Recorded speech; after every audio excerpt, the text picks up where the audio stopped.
बिस्मिल्लाहिर्रहमानिर्रहीम अल्लाहुम्मा सल्ली अला मुहम्मद व अला आलि मुहम्मद। नाज़रीन, आप देख रहे हैं GMC TV। मैं हूं आपका होस्ट मलिक टीपू सुल्तान। प्रोग्राम शाजी की बातों में आपको खुशामदीद कहते हैं। इस प्रोग्राम में हमारे साथ सैयद राशिद मसूद साहब होते हैं, जो कि माहिर कानून है। हम उनसे ज़िंदगी के मुख्तलिफ रमूज़ पर बात करते हैं और वो अपनी राय देते हैं। आज का टॉपिक है नाज़रीन कि जमहूरियत क्या है।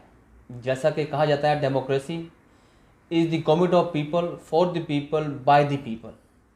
जमहूरियत नाज़रीन एक ऐसा तर्ज़ हुकूमत है जिसमें हुक्मरान आवाम को जवाबदेह होते हैं। पाकिस्तान में हर शख्स जमहूरियत की गर्दान करता है, लेकिन सवाल ये पैदा होता है कि क्या पाकिस्तान जैसे मुल्क में जो जमहूरियत है वो ऐसा तर्ज़ हुकूमत है कि जो कि एक्सेप्टेबल है सबके लिए, वो चल सकता है, उसकी कामयाबी कहाँ तक है। शाह साहब से आज हम ये सवाल पूछते हैं। आइए शाह साहब को वेलकम करते हैं। शाह साहब सर, अस्सलाम वालेकुम and welcome to the program sir. वालेकुम अस्सलाम मलिक टीपू सुल्तान अवान साहब। Thank you sir. Welcome sir. बहुत शुक्रिया ZMC TV और ZMC TV के देखने वाले, वेलकम। जी, आपने जिस टॉपिक पे बात की है, दरअसल किसी भी कानून की किताब में या सियासत से मुतल्लिक, पॉलिटिक्स के मुतल्लिक जब कोई किताब आप पढ़ते हैं तो उसमें इसके बारे में काफ़ी तफसीली दर्ज है कि जमहूरियत क्या है। अपोजिशन यह है कि जमहूरियत ज़रूरी नहीं है कि वो सिर्फ़ इंग्लैंड की तर्ज पे एक पार्लियामेंट हो या अमेरिका की तर्ज पे हो। जो आपने भी बात की है कि लोगों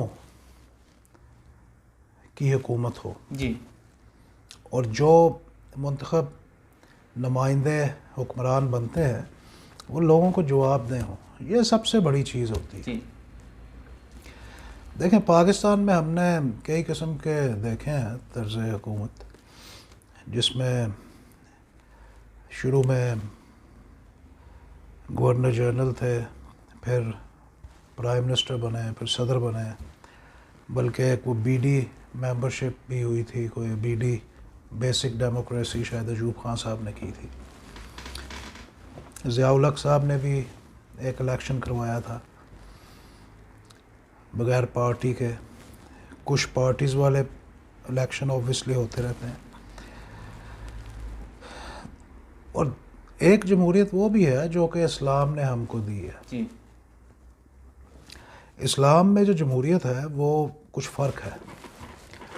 उसमें इस तरह नहीं है कि जैसे इधर हाउस ऑफ कॉमन्स उसको कहते हैं।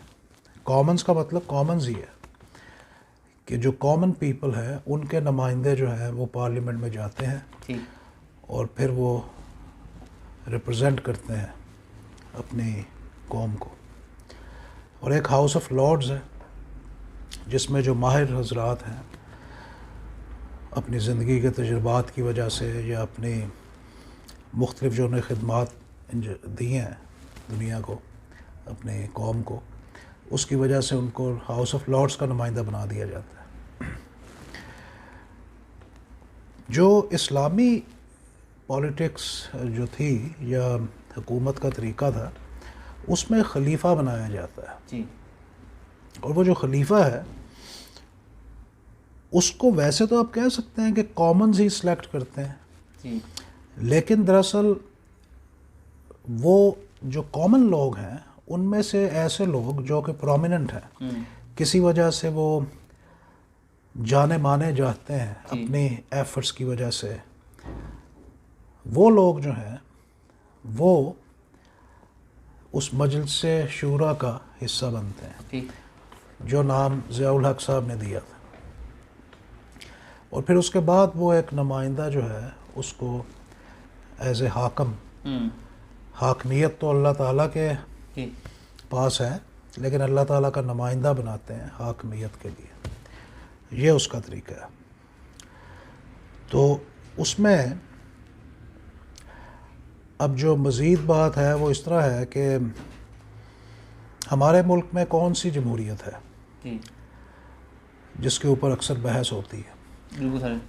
हमारे मुल्क में दरअसल जमहूरियत जो है ना वो बराए नाम है, जमहूरियत है ही नहीं है। सही। क्योंकि जमहूरियत के लिए सबसे पहले जो पार्टीज़ हैं ना, जी उनके अंदर जमहूरियत ज़रूरी है। ये बहुत अहम बात है। तो हमारी किसी भी पार्टी में जमहूरियत है ही नहीं। सही। उसमें जो सबसे बुनियादी चीज़ होती है वो ये होती है कि आप अपनी पार्टी के अंदर जब किसी का इंतखाब करते हैं तो वो एक जमहूरी तरीक़ा से करते हैं। हमारे यहाँ ऐसा नहीं है। अब बात यह है कि अगर आप हर पार्टी के मंशूर देखेंगे तो उसके अंदर गालबन लिखी होगी ऐसी बात, ठीक है, कि उस पार्टी के इलेक्शन होंगे, लेकिन बात यह है कि वो इलेक्शन जो है वो सिर्फ बराए नाम होते हैं। सही। उसमें ये इशू है। और जो पार्टी का एक मेन बंदा होता है वही उसको जीतते हुए आता है। जीत जाता है। और अगर वो नहीं जीतेगा और कोई और उसके मुकाबले पे खड़ा होगा तो वो समझें कि वो बात बड़ी अजीब महसूस होगी, जी जी, क्योंकि पार्टीज़ उनके नाम से पहचानी जाती हैं। ठीक है। तो ये असल प्रॉब्लम उधर यही है कि आप देख लें कि ठीक है, पीपल्स पार्टी एक नई पार्टी थी मुस्लिम लीग के बाद, और उस ज़माने में और भी पार्टीज़ थी, और जुल्फ़िकार अली भुट्टो साहब ने अपनी एफर्ट से इलेक्शन जीते और एक पार्टी बनाई, लेकिन उसके बाद वो मरूसियत का शिकार हो गई। सही। इसी तरह अब नवाज शरीफ साहब जो हैं वो मुस्लिम लीग एक पार्टी थी। खैर मुस्लिम लीग में पहले भी डिवीज़न हो गई थी एक ज़माने में, बहुत अर्ली स्टेज पे, लेकिन उसके बाद इतनी पार्टीज़ बनी हैं, चाहे आप वो मुस्लिम लीग जुनीजो थी जी, नून थी, फिर उसके बाद ये फंक्शनल लीग आ गई, फंक्शनल हो गई, या फिर ये काफ लीग हो गई, काफ हो गई। तो ये भी एक बात जो इसके ऊपर भी पाबंदी होनी चाहिए, क्योंकि ये मेरा ख्याल है काफ़ी मिसलीडिंग है। ठीक है। मुस्लिम लीग अगर पार्टी है तो सिर्फ आगे अलिफ बे पे लगाने से उसको बदला नहीं जाना चाहिए। इसके ऊपर लाजमी जो पाकिस्तान का इलेक्शन कमीशन है उसको रूलिंग कोई बनानी चाहिए, रूल्स हों, रेगुलेशंस हों, कि पार्टी के अंदर इस किस्म का जो इख्तलाफ है जिससे उनके मुख्तलिफ़ किस्म के जुज़वी से नाम बन जाए, वो नाकाबिले कबूल है। अच्छा सर, मैं आपके इस वक्त आता हूँ, ये एक अहम क्वेश्चन ये कि आपने बड़ी अहम बात रही कि पार्टीज़ मौजूद है, पार्टीज़ के अंदर उनके मंशूर में डेमोक्रेटिक जो है ना इलेक्टेड पीपल का एक प्रोसेस भी मौजूद है कि हमारी पार्टी के अंदर जो है इलेक्शंस होंगे और लोग नीचे से ऊपर। लेकिन हम यही तो मैं जानने की कोशिश कर रहा हूँ कि क्या ये जो जमहूरियत पाकिस्तान के तर्ज़ अमल जमहूरियत जो पाकिस्तान के अंदर हुकूमत है ये कामयाब कभी होगा? अब पार्टीज़ के नाम देखते हैं कि या तो हमारी आवाम जो है वो इतनी शऊर नहीं रखती कि वो उन्हीं लोगों को बाप दादा परदादा वही लाइन से हम देखते हैं। MNAs भी फैमिली वाइज आ रहे हैं, प्राइम मिनिस्टर्स अब आना शुरू हो गए हैं, 2 प्राइम मिनिस्टर तो आ गई हैं, तीसरी भी शायद PTI भी शायद इसी तरह चल पड़े, अभी तो नहीं लग रहा। लेकिन इस चीज़ को ख़त्म करने के लिए हमें क्या करना है? इसमें जो सबसे पहली बात है वो हमारी आवाम को शऊर देने की ज़रूरत है। ठीक है। हमारे लोग अक्सर एक हीरो की तलाश में रहते हैं जी, जैसे कोई मूवी का हीरो है ना, वो इस किस्म का व्यू है उनका ज़िंदगी का। ज़िंदगी इस तरह नहीं है। सही। और अगर आप अक्सर देखें कि इसमें कोई शक नहीं कि फेस पे तो एक प्राइम मिनिस्टर होता है, सही, लेकिन उसके पीछे जो काम करने वाले जो होते हैं, जो एनेक्टर्स होते हैं आइन के, बिल्कुल, वो बहुत नॉलेजेबल लोग होते हैं, बिल्कुल, और उनको असल इल्म और बसीरत उनके पास उनके पास होती है। बिल्कुल ठीक बात है। इसमें कोई शक नहीं कि एक सेलिब्रिटी किस्म की शक्ल होनी चाहिए सामने, जो कि क्योंकि इन चीज़ों की भी काफ़ी वैल्यू है, लोगों को विजन दे सकें, गाइड कि कर भाई सकें। एक बंदे की अच्छी पर्सनैलिटी हो, अच्छी गुफ्तगू करता हो, इम्प्रेशन अच्छा पड़ता हो।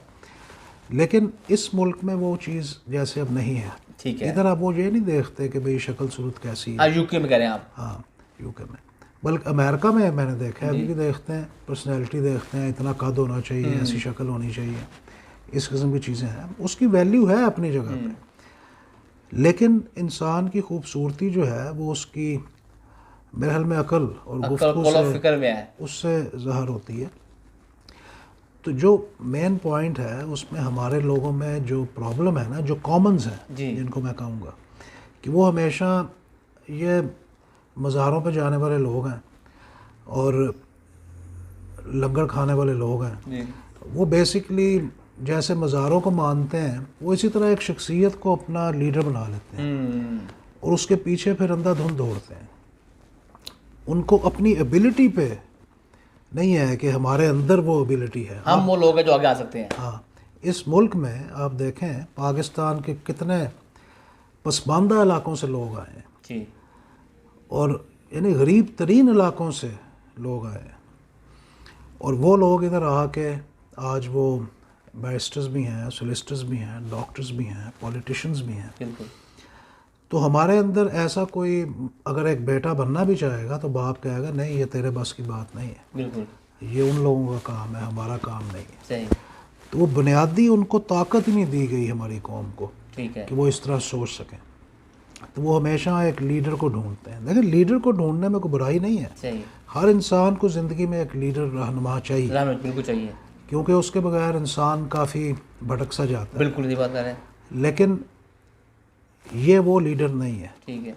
इसमें सूरत हाल कुछ इस तरह है कि पार्टीज़ के अंदर इलेक्शन हो, फेयरली हो, और जैसा कि मैंने आपको पहले कहा था कि एक पाबंदी लगा दी जाए रेगुलेशन वाइज के एक पार्टी का जो प्रेसिडेंट है जी वो 4 साल से ज़्यादा या 5 साल से ज़्यादा नहीं रह सकता। ठीक है, री इलेक्ट नहीं हो सकता। कोई एक्सेप्शनल, जैसे अमेरिका में 2 दफ़ा हो सकता है प्राइम मिनिस्टर, यूके में भी हो सकता है, एक्सेप्शनली ऐसी कोई बात हो सकती है। ठीक है। लेकिन अदरवाइज़ हर सूरत में पाकिस्तान जैसे मुल्क में जी जी 5 साल से ज़्यादा पार्टी का सदर नहीं होना चाहिए। ठीक। जो ही वो 5 साल का दुरानिया पूरा करे, नया बंदा फाइज हो। देखें, हम इस किस्म की डिस्क्रिमिनेशन भी नहीं कर सकते कि एक बाप का बेटा सियासत में नहीं आ सकता, क्योंकि वो भी एक डिस्क्रिमिनेशन हो जाएगी। जी जी अगर वो एबल है, वो इस काबिल है, काबिल है तो आए। तो उसको आना चाहिए। अच्छा, एक और आपसे एक क्वेश्चन को जवाब करना चाहूँगा कि हम देखते हैं कि हमने लीडर तो बहुत बड़े बड़े देखे। हमने कायद आज़म जो थे उन्होंने पाकिस्तान के बानी भी कहा जाता है, और उन्होंने पाकिस्तान की जब पार्टीशन हुई तो वो बने भी, उसके बाद भी काफ़ी बड़े बड़े नाम आए। लेकिन क्या आप देखते हैं उससे लेकर आज तक कि कोई लीडर ऐसा विजन लीडर हो जिसने अपने अंदर से लीडर और निकाल दिया? हम देखते हैं ये फ़लाँ जगह से आ गया, ये आर्मी से इस्टेब्लिश से मैं, क्या हमारा कोई लीडर बड़ा ऐसा उसने अपना मेंटोरिंग? आपने लीडर की बात की, मेरे सवाल वहाँ से आया, आपने कहा लीडर हो जो 5 साल के लिए हो, तो लीडर तो मुझे जो आप मुझे इस चीज़ फिक्र ना हो कि मैं लीडर हूँ और मैं 5 साल में ख़त्म हुआ मेरा विजन ख़त्म हो जाएगा। क्या हमारे जो आज के लीडर हैं वो कोई ऐसी सोच रखते हैं कि उनके जाने के बाद उनकी विजन ऐसा हो कि लोग उसको अडॉप्ट कर लें और पीछे चलते रहें उसके लिए? मैं समझ गया आपकी बात। मेरा नहीं ख्याल कि ऐसे कोई साहब हैं। दरअसल वो उनकी सोच इस तरह है कि नहीं, किसी को आगे लेके नहीं आना ये, और बल्कि मुझे इमरान खान साहब से उम्मीद थी, जैसे वो भी एक वसीम अकरम लाए हैं, उन्होंने यही लफ्ज़ इस्तेमाल किया था, या जिस किस्म के वो लोग लाए हैं जी जी उनको देख के मुझे ऐसे नहीं लगता कि वो इमरान खान साहब को रिप्रेजेंट कर रहे हैं। सही। वो उसमें वो मज़ा नहीं आता ठीक। कि वो उन्होंने उस सियासत जो पाकिस्तान की है उसके जवाब के लिए वो लोग लेके आए हैं, जो कि कई दफ़ा मुंह का जायका बड़ा बदमज़ा कर देते हैं जब वो बातें करते हैं अक्सर लोग। तो मेरा नहीं ख्याल कि उन्होंने उस विजन के साथ लोगों को मुंतखब किया है। शायद कोई चंद एक लोग हैं आने वाले टाइम में अच्छा बन जाए, लेकिन मेरा नहीं ख्याल कि ना उन्होंने कोई ऐसी पॉलिसी बनाई है। और नवाज शरीफ साहब या जो जरदारी साहब हैं वो तो बिल्कुल ही उन्होंने कुछ ऐसा नहीं किया कि ऐसे बंदों को लेके आए। उनके वही बंदे हैं जो कि उनको यस सर कह सकते हैं, यस मिनिस्टर कह सकते हैं। वो इस किस्म का माहौल है पाकिस्तान में, तो उसमें चेंजेस की ज़रूरत है और इसके लिए एक रेवोल्यूशन की ज़रूरत है कि लोग समझें इस बात को, और फिर उसको समझते हुए वो बल्कि पार्टीज़ के अंदर अपनी आवाज़ पैदा करें जी। और अगर उनकी आवाज़ ना सुनी जाए तो फिर वो उसके ख़िलाफ़ अपील का जो सिस्टम है उसको आगे लेके आए।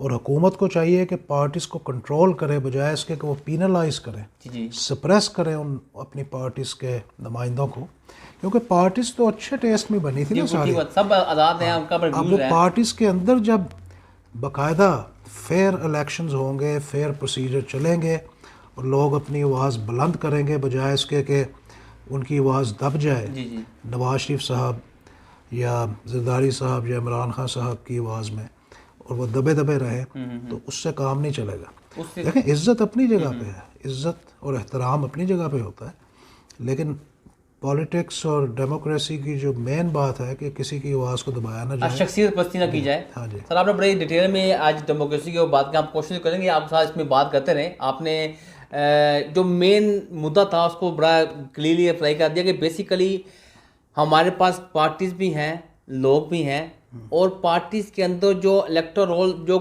ऑन पेपर चीज़ें मौजूद हैं उसको प्रैक्टिकली इम्प्लीमेंट करने की हमें ज़रूरत है। तो प्रैक्टिकली जब हमारे तमाम पार्टीज, चाहे वो पीटीआई है, पाकिस्तान पीपल्स पार्टी है, नून लीग है, अब तक तो उन्होंने नहीं किया, और ना ही हमारे पास ऐसे विजनरी लीडर्स हैं जो ये बेसिक चीज़ें इंप्लीमेंट करवा सकें। लेकिन हम दुआ को, आप तो हर प्लेटफॉर्म पे जहाँ भी आप जाते हैं अक्सर सुनते हैं कि आप इस चीज़ को हाईलाइट भी करते हैं, बताते भी हैं कि इस सिस्टम को अपनाएं। डेमोक्रेसी के लिए हमें इलेक्शन की ज़रूरत है, पार्टीज़ के अंदर इलेक्शन की ज़रूरत है, और फ्री एंड फेयर की ज़रूरत है, और पार्टीज़ के अंदर से नई जनरेशन आएगी तो पाकिस्तान की तरक्की और शायद चेंजिंग आ सके। तो क्या था, ये मैंने आपकी बात सही समराइज़ करती है? मैं समझा? जी जी बिल्कुल, आपने सही कहा। ये जो आपने आखिरी बात बताई है कि पाकिस्तान के अंदर बहुत टैलेंट है जी, हमारे हर शहर में, हर कस्बे में, हर गांव में टैलेंट है, बिल्कुल। और उस टैलेंट को, उस हुनर को, उस अकल को बाहर आने की ज़रूरत है, बेशक। और पूरे एक्सपोजर के साथ उनको आना चाहिए। और पॉलिटिक्स भी एक ऐसा, मैं समझता हूँ पॉलिटिक्स भी इबादत है अगर सही तरह की जाए, सही था, ठीक है। क्योंकि उसमें कौम की खिदमत है। सियासत भी एक दीनी लफ्ज़ है, जी, सियासत या क़ियासत, ये दीनी चीज़ें हैं। तो जो हमारी कौम के नए नौजवान हैं जो कि ये अकल रखते हैं, उनको चाहिए कि अपनी आवाज़ को बुलंद करें। मैं इसमें कतन ये नहीं कह रहा कि इज़्ज़त ना करें, अपने पार्टी के जो इज़्ज़तदार बुज़ुर्ग सियासतदान हैं उनकी इज़्ज़त करें और अपने लिए जगह बनाएं। और जो बुज़ुर्ग हैं, नवाज शरीफ साहब एक बुज़ुर्ग हैं इस वक्त, उनको चाहिए कि नए बच्चों को, पौध को, जवानों को आगे लेके आए। मुस्लिम लीग का बहुत खूबसूरत नाम है, बल्कि एक बहुत बेहतर जो कोशिश ये सारे मुस्लिम लीगी करेंगे कि इसको एक मुस्लिम लीग बनाएं। बिल्कुल। पीपल्स पार्टी भी एक पीपल्स पार्टी हो, और कोई और भी जो जमातें हैं वो अलग-अलग ना हो, और पार्टी के अंदर इलेक्शन करके उसको मजबूत करें। ठीक है sir, thank you so much, आपने सर अपना टाइम दिया। व्यूअर्स, आज के इस प्रोग्राम में हमारी कोशिश की कि जमहूरियत को समझने की कोशिश की जाए। सैयद राशिद मसूद साहब एक माहिर कानून भी हैं, उनका वसी तजर्बा भी है, और अक्सर प्लेटफॉर्म के ऊपर जो है ना वो अपने इस विजन को लोगों तक पहुंचाते भी हैं। आज का इनका मकसद यही था कि यार है कि पार्टीज आती जाती हैं, रियल डेमोक्रेसी, चाहे अगर आपने दीनी रूप से या किसी रूप से अगर आपने इम्प्लीमेंट करनी है, तो पार्टीज़ के अंदर जो राइट पीपल हैं उनको मौका दिया जाए कि वो आगे आए, अपनी जमहूरियत कर सकें।